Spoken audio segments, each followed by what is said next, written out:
ధనం ముందు గుడ్డిదైపోతూ ఉంది గుణం, ఆస్తుల ముందు ఆవిరైపోతున్నాయి ఆప్యాయతలు. నేటి మన ప్రవర్తనలే రేపు మన పిల్లలకు అస్త్రాలు.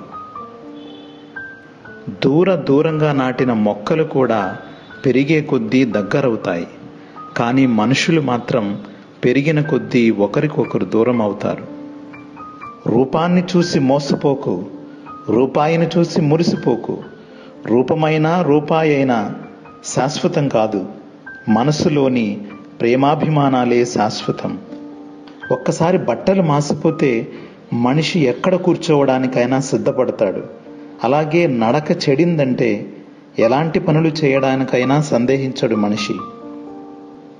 మనిషి బ్రతకడానికి పెద్దగా ఖర్చుండదు, కానీ ఎప్పుడైతే ఎదుటివారిలా బ్రతకాలి అని అనుకుంటాడో, ఆశపడతాడో అప్పుడే ఖర్చు అవుతుంది.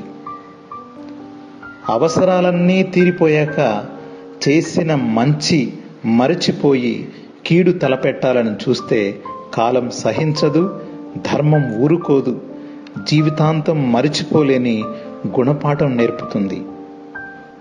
పడిపోతే పగిలిపోయే ఫోన్కే ఎంతో విలువ ఇస్తున్నాం. అలాంటిది జీవితాంతం మనతో ఉండే బంధాలకు ఇంకెంత విలువ ఇవ్వాలి? చిన్న చిన్న కారణాలతో బంధాలను దూరం చేసుకోకండి.